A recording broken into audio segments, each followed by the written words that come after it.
Hello, everyone. Thank you very much to Dr. Rafael Laggins and his team for inviting me to this important Congress.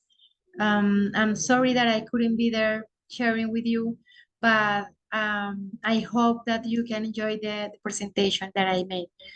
The topic is the environment, an essential element of One Health, a gender perspective view. So first, I would like to start giving some facts, some data, evidence that we are living a nature crisis. This data is in the last report of the UNEP about natural crisis. This report states that we are using the equivalent of 1.6 Earths to maintain our current way of life. Also, 1 million of the world's estimate 8 million species of plants and animals are threatened with extinction. So it's no longer sustainable, our presence and our relationship with nature as the way that it is now. 65% of the Earth's land surface has been significantly altered by human actions. Those human actions we are going to see it as follows. 66% of the ocean area is impacted by human activities, including fisheries and pollution. Close to 9% of the world's marine fish stocks are fully exploited, overexploited, or depleted. And it said that agricultural expansion accounts for 60% of the projected loss of terrestrial biodiversity. So clearly, we are seeing the key drivers of the nature crisis are changes in land use and sea use, climate change, pollution, unsustainable use of plants and animals, and invasive species. It said also that our global food system is the primary driver of biodiversity loss. More than 80% of the 28,000 species are at risk of extinction. So it's clearly that we are letting this planet impossible to live, not only for us, but for many other species. So damaged ecosystems can exacerbate climate change, undermine food security, and put people and animals and communities at risk. That's why the One Health approach and the One Health concept, put it in action, has been named as one of the most effective ways and most effective strategies to restore the balance among humans and the ecosystems. The impacts of the natural loss and degradation can be seen in how many people, 40% of the global population, are adversely affected by land degradation. Also, as up to 577 million in dollars in annual global crop production is at risk from pollinator loss. 55% of global greenhouse gas emissions are generated by land clearing, crop production, and fertilization. So is the way we produce food the problem? Is the not wise way, is how we are producing food in a not wise way. Development is also putting animals and humans in closer contact, increasing the risk of diseases like COVID, and emerging infections are estimated to have 70% of the emerging infections are estimated to have animal origin. So we have many facts and evidence that this damage of the ecosystem is creating more problems in the way people are living, in the way we are producing food, in the way we are experiencing the progress towards the sustainable development goals, especially those related to poverty, hunger, health, water, cities, climate, and oceans and land are the most affected ones. So my question, or my guiding question along the last 10 years has been, is there a relationship between the irrational exploitation of nature and the historical oppression of women? So this is not an easy question, and it doesn't has easy answers.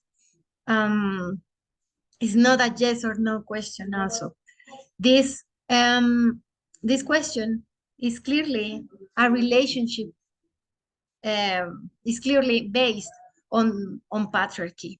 And I understand patriarchy as a social system in which position of dominance and privilege are primarily held by men.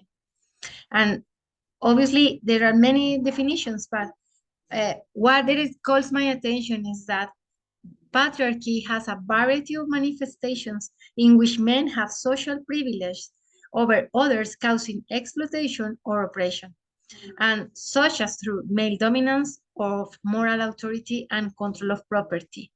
So this topic, gender, um, has to deal with power dynamics, and power dynamics influence everything in our society.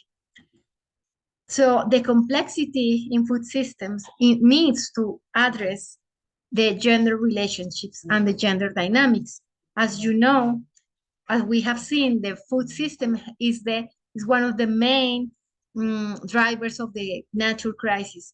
So if we understand the importance of involving gender dynamics in the food system, we can understand more of the solutions of the problem.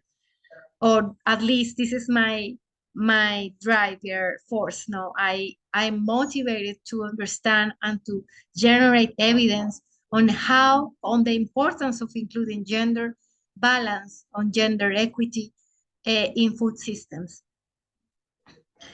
So what does it mean to have a gender perspective? First, we need to understand that the gender perspective focuses particularly on gender-based differences in status and power, and considers how such discrimination shapes the immediate needs as well as the long-term interests of women and men.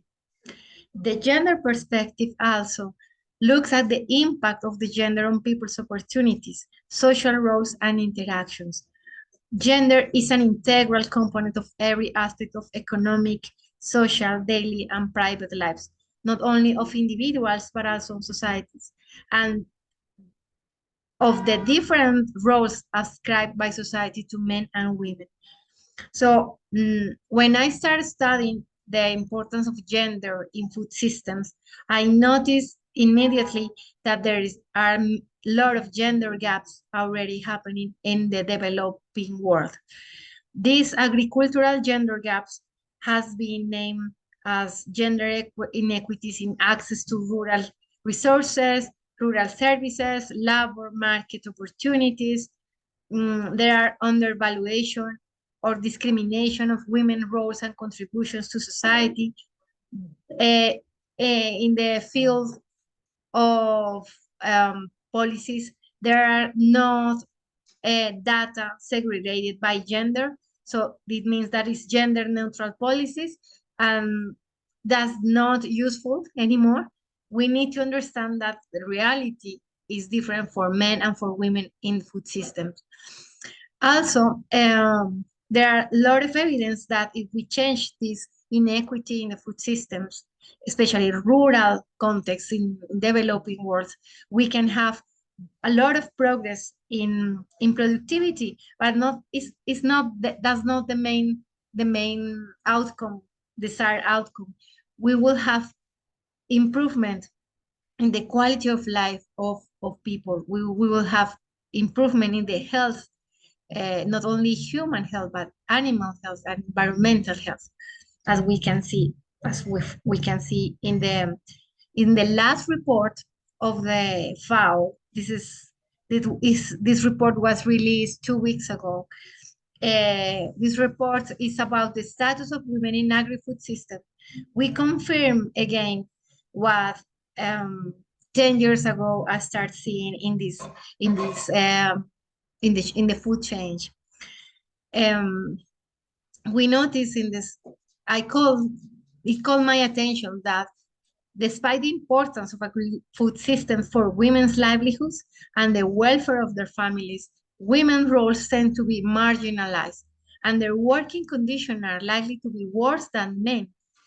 Their work are irregular, informal, part-time, low skill, and labor intensive, and thus vulnerable. So this needs to change. Women access to assets and resources key to agri-food systems such land, inputs, services, finance, and that digital technology continue to lag behind men. Men. Women in agricultural households remain significantly disadvantaged in land ownership compared with men. Half of the countries reporting Sustainable Development Goal Indicator 5 have the weak legal protection for women's land rights. Progress has been slow in closing gaps in women's access to irrigation and ownership to livestock. So this is very important.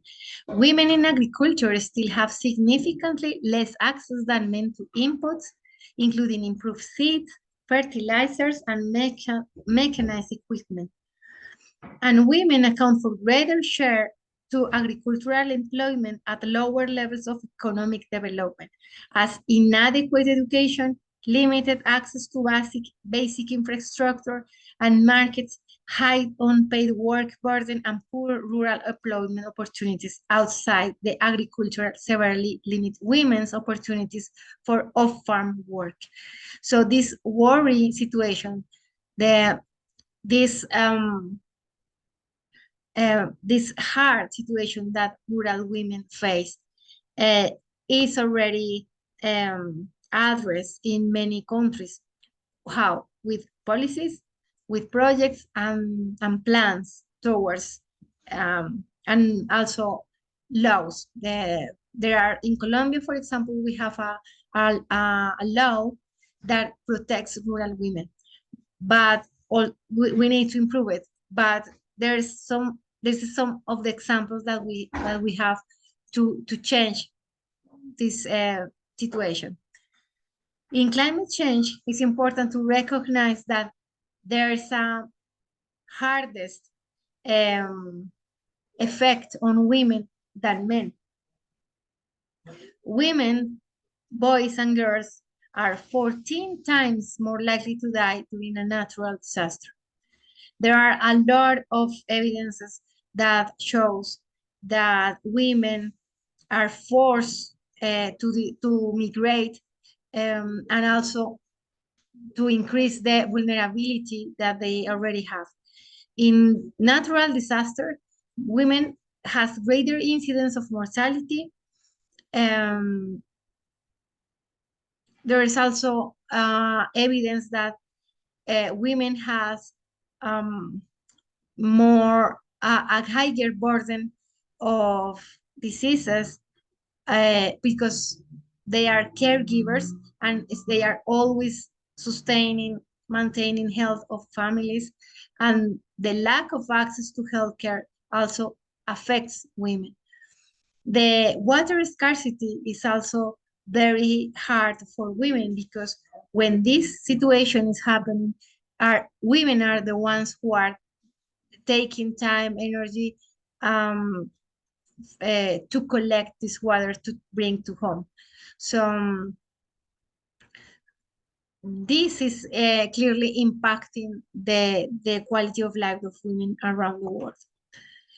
We notice in these pictures that there are many contexts that shows us that climate change is not gender neutral. This, as we have seen, affects more clearly to women, girls, those who are in agriculture, those who are indigenous, and those who are in migration. In Colombia, we have done some studies on measuring the gender gaps for rural women, and we have noticed the same situations that I've already pointed out in the previous slides. But we wanted to bring some part of the solution. And we, with my students at university, we are doing some qualitative studies with in-depth interviews about the 5 domains of the women empowerment in agriculture. And we are using an index developed by Susan Alkire in 2013 that are giving our a lot of evidence about the importance of women empowerment for the agri-food change, agri-food system, sorry. So this is the base. We are doing interviews. We are creating surveys, and also knowledge knowledge uh, attitudes and practice surveys in women of rural places close to Bogota, where I live. And we are trying to extract and to understand what are the best practices for gender-based One Health. So using these domains, I invite you to study these domains.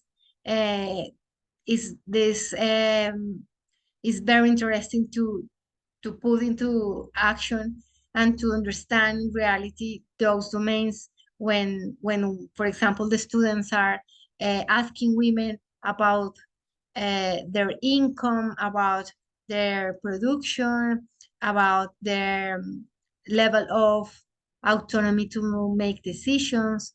For example, the time satisfaction and the leadership abilities they have.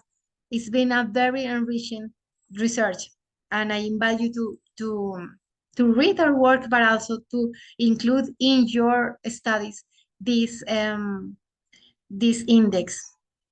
These are one of the there are a few of women that accept to share their information in the slides. So I don't have the time to start talking about them, because I will talk 1 hour, but I will invite you to read our work and to know more about the rural women in Colombia with these interesting results. We noticed that the domain that is not addressed more frequently, is not often addressed, is the time. Women probably they accomplish all the 4 domains, but having balance in their time is very hard to find. This is the framework of these 5 domains. You can see that production, resources, income, leadership, and time can be measured. And this, when we have improved this in this empowerment, we can improve also agricultural productivity, increase outcomes, and at the end, we can improve the sustainable development goals related to gender equality, related to water and sanitation, related to reducing inequalities, and create sustainable communities. So to finish this presentation, I wanted to acknowledge that it's very recently that the world has been paying more attention to the inclusion of environment in the One Health conversation. And this is the good news of the quadripartite that includes UNEP as a member of this alliance. That shows the importance and the commitment of the international agencies to improve the understanding and the dependence that we have from environment. Our health, our lives depend of the environment. In the new OLEP One Health definition, we notice that we have we clearly include the topic of inclusivity, equity, and access. If you see the graphic, you see that when we are in the circle of society, we have 3 important words: inclusivity, equity, and access. And it means that if we are doing One Health, if we are addressing, we are implementing One Health in a territory, in a local place, or in a country, we need to address the voice of everyone. We need to hear everyone, especially those who has been marginalized before. I invite you to read our the definition in the publication we have. I can send you afterwards the quote, but I wanted to specifically point out two principles of the One Health definition. That is that we need to include and we need to be aware of the socio-political and multicultural parity and the inclusion and engagement of communities and marginalized voices. If we want to do One Health, we need to acknowledge and address gender equity.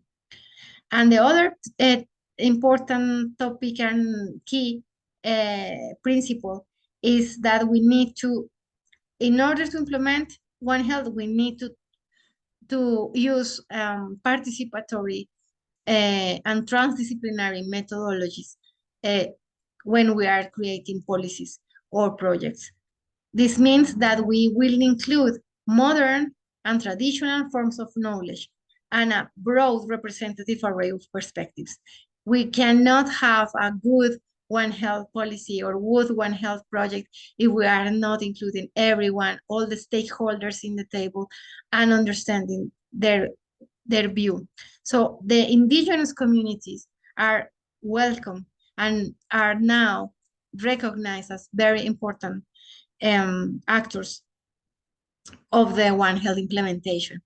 This is like a graphic explanation of what we want to prove with evidence in Colombia. The more we have gender equality, the more we can have achievement on the other sustainable development goals. I invite you also to read our article on the women-sensitive One Health perspective in 4 indigenous communities in Latin America. There are 3 in Colombia and 1 in Mexico. And our message to the world is that the more we hear, the more we listen, the more we learn from indigenous communities, the more we recognize indigenous wisdom, knowledge, and practices, the more we can have all the outcomes that we want for restoring our relationship with nature. They are important. Their knowledge is important for the sustenance, nourishment, and transmission of traditions and the cultural resources. Women are important for the biodiversity conservation. They are important for food sovereignty and nutritional security. They are important for peace building, for animal health and welfare, and obviously for family health and care. And if we achieve this, we hope to have a society that embraces the spiritual, intellectual, physical, and emotional dimension of life. Also, the more sustainable and resilient outcomes on health and biodiversity conservation we can have. So they are agents of change. They are truly the custodians, the guardians of this planet, and we should listen to them to really restore, as I previously said, our relationship with nature. I invite you also to read a publication from one of my colleagues of the gender chapter of the NEO group.